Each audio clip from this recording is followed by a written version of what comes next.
बिस्मिल्लाहिर्रहमानिर्रहीम। अस्सलाम वालेकुम नाज़रीन, आप यूट्यूब चैनल देख रहे हैं। मैं इमरान ख़ान हूँ। नाज़रीन, मुल्तान की सराउंडिंग में हालात बहुत ख़राब हैं, बहुत ज़्यादा। अभी जो सहाफ़ी हैं उमर दराज गोंदल साहब, उन्होंने आज कुछ वीडियोस शेयर की हैं। कुछ और जो डिजिटल मीडिया के वहाँ पे जर्नलिस्ट हैं, उन्होंने जो वीडियोस शेयर की हैं वो इंतहाई अफसोसनाक और तकलीफ़ दें हैं। हमारी टीम जो वहाँ मौजूद है, यानी जंग के इलाके में, मुल्तान के एरियाज़ में और इसकी सराउंडिंग में, वो जो मनाजिर भेज रहे हैं वो इंतहाई खौफनाक हैं। बहुत सारी चीज़ें तो हमें डर लगता है कि हम लोगों को दिखाएंगे तो यानी वो ऐसा लगता है कि बच्चे देखेंगे, ख़वातीन देखेंगी तो उन्हें तकलीफ़ होगी। ऐसे खौफनाक मनाजिर जो हैं वो सैलाब ज़दा इलाकों से आ रहे हैं और सारा का सारा पोल खोल कर रख दिया डिजिटल मीडिया ने। लोगों ने बताया कि 15 लाशें वहाँ पानी में बह रही हैं मुल्तान के करीब, और उन लाशों को रिकवर करने वाला कोई नहीं है। पानी के अंदर से निकाले कौन? और वो जो लाशें पानी के अंदर बह रही हैं, उनमें बताया कि एक 6 महीने का बच्चा जो है उसकी लाश पकड़ी गई है और एक और शख्स है उसकी लाश बाहर निकली है। एक बच्चा अपनी वालदा की लाश निकाल रहा था। तो एक अजीबोगरीब सूरत हाल है वहाँ पे। एक खातून बता रही है कि जी हमारे बच्चे वहाँ दरख्तों पे चढ़े हुए हैं और उन्हें रेस्क्यू करने के लिए कोई नहीं गया, यानी उन्हें निकालने के लिए कोई मौजूद नहीं है, कोई मदद नहीं कर रहा। इसके अलावा जो प्राइवेट कश्तियों वाले हैं वो बहुत पैसे मांग रहे हैं, 2-2 लाख रुपया मांगते हैं एक फैमिली को रेस्क्यू करने के लिए। कई लोगों ने शिकायत की कि रेस्क्यू वाले जो जो प्राइवेट रेस्क्यू वाले हैं, प्राइवेट जो जिनकी कश्तियाँ हैं प्राइवेट, कई लोग पहुंच गए वहाँ पे। जिनके इलाकों में सैलाब नहीं आया वो अपनी कश्तियाँ लेके वहाँ पहुँच गए हैं, और जिनके पास कश्तियाँ थी वो वहाँ पे लेकर आ गए हैं। अब वो कश्तियाँ जो प्राइवेट लोग चला रहे हैं, पीटर इंजन के साथ, जो दीगर वो छोटी छोटी मशीनें होती हैं उनसे वो चलाते हैं, बादों का चप्पू के साथ, तो वो पैसे मांगते हैं लोगों से कि आपकी फैमिली को अब निकालते हैं, और लोग एडवांस में पैसे दे रहे हैं। बहुत सारे कस्बों में जो लोग घिरे हुए हैं, जो निकल कर जाना चाहते हैं, घरों की छतों पर बैठे हुए हैं, दरख्तों पे चढ़ के बैठे हुए हैं, वो वहाँ लटके इंतज़ार कर रहे हैं कि हुकूमत आएगी। हुकूमत आ नहीं रही। हुकूमत के वसाइल बहुत थोड़े हैं, हुकूमत ये कर नहीं पाएगी। और हुकूमत को अपने सारे वसाइल को इस जगह पे लगाने की बजाय, ये तवज्जो जिन कामों पे देनी थी वहाँ तवज्जो देने की बजाय वो टिकटॉक बनाते हैं और निकल जाते हैं। यानी अब इमरान खान की नकल करने के चक्कर में मरीम नवाज पहुँच गई वहाँ जाके, जी बच्चों को हम खाना खिला रहे हैं, और वो जो माहौल है उसकी जब वीडियो आती है, तस्वीर आती हैं, तो लोगों को तकलीफ़ होती है, लोग बुरा भला कहते हैं। लोग हुकूमत से मुकम्मल तौर पे मायूस हो गए हैं। जब भी सैलाब मुतासरीन से बात करो तो वो हुकूमत को गालियाँ देते हैं, और ये चीज़ें टीवी चैनल पे ऑन एयर की नहीं जा सकती। अब सैलाब मुतासरीन के जो बदतरीन हालात हैं वो पाकिस्तान के इलेक्ट्रॉनिक मीडिया को ऐसा लगता है कि मना कर दिया गया कि आपने सैलाब की तबाही नहीं दिखानी। वो सैलाब की तबाही दिखाते हैं तो साथ वो बददुआएँ भी आती हैं जो आम आदमी इन्हें दे रहा है, और आम आदमी की वो मायूसी भी आती है जो इन हुक्मरानों से या इस्टेब्लिशमेंट से आम आदमी मायूस हुआ है। अब रेस्क्यू के इंतज़ार में लोग छतों पे चढ़े हुए हैं, लेकिन इन्होंने क्या किया, अपना एक मसनूई सेट लगाया, सेट लगा के वहाँ पे अपना टिकटॉक बनवाया और टिकटॉक बना के निकल गए। भाई जब लोग मर रहे हो ना, लाशें पानी में तैर रही हों, फिर आप ये ड्रामे नहीं कर सकते। जब लोगों की जानें जा रही हों, लोग भूखे हों, फाका ज़दा हो, तब आप ये ड्रामे नहीं कर सकते। लेकिन आप देखें कि इनके ड्रामे जारी हैं और ये ड्रामे लगातार करते चले जा रहे हैं। ये सारे के सारा जो है ना, एक ऐसा टोला लाकर मुसल्लत किया पाकिस्तान की मिलिट्री एस्टेब्लिशमेंट ने, जिन्हें अवाम का एहसास ही नहीं है, और ये करप्शन के अलावा कोई और काम करना जानते भी नहीं है। झूठ, करप्शन, बेईमानी, फ्रॉड, ये यही काम करते हैं। पाकिस्तान के ज़्यादातर सियासतदान यही करते हैं, क्योंकि अच्छे लोग सियासत में आए ही नहीं, और जो लोग आए उन्हें चलने नहीं दिया गया, चाहे वो किसी भी पॉलिटिकल पार्टी में आए हों। इनकी पॉलिटिकल पार्टी में भी अच्छे लोग हैं, लेकिन आप देखें वो पीछे रह जाते हैं। जो जितना बेईमान होगा, करप्ट होगा, वो आगे आ जाएगा। अभी आप ये देखें ना कि ये शाहराह भुट्टो है, मलीर एक्सप्रेस वे, इसको जनाब 54 अरब रुपए का ये मनसूबा है। हलीम आदिल शेख साहब बता रहे थे 54 अरब रुपए का मनसूबा है, और इसका पूरा एक हिस्सा एक बारिश में ही बह गया। ये अभी हाल ही में बिलावल से इफ्तिताह करवाया है इन्होंने, बड़े इश्तिहारात लगाए, करोड़ों रुपया लगा दिया अखबारों पर इधर उधर कि जनाब हमने कमाल कर दिया। अरबों रुपए की तो ये अपनी मशहूरी करते हैं हर महीने कि ना बड़ा कमाल कर दिया, बड़ी ज़बरदस्त हाईवे बनाई है हमने। वो बह गई हाईवे पहली बारिश में। ये हालात हैं कराची के। कराची के कई इलाकों में जो है वो पानी खड़ा है, और उसकी वजह से लोगों का नुकसान हो रहा है। कई दफ़ा हमने देखा कराची में गाड़ियाँ पानी पर तैर रही हैं, कई मरतबा हमने देखा मोटरसाइकिलें लोगों की डूब गई हैं, कई मरतबा हमने देखा कि लोग अपने घरों से पानी निकाल रहे हैं। लेकिन ये इतने मुतमईन हैं, इतने मुतमईन हैं, ऐसा लगता है कि जैसे कुछ हुआ ही नहीं। आम आदमी का नुकसान हो, इन्हें फिक्र ही नहीं होती, इन्हें परवाह ही नहीं होती कि आम आदमी का नुकसान हो गया।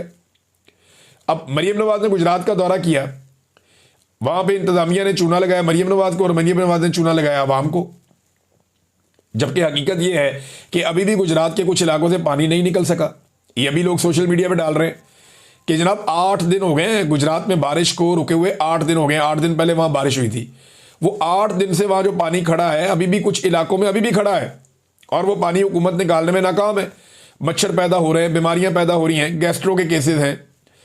तो ये हुकूमत एक नाअहली की पूरी एक दास्तान है, जिनके अंदर कैपेसिटी नहीं, इनकी पूरी तवज्जो अवाम को कुचलने पर रही है। क्यों, देखिए एक पॉलिटिकल पार्टी पूरी अवाम ही उसके साथ है ना।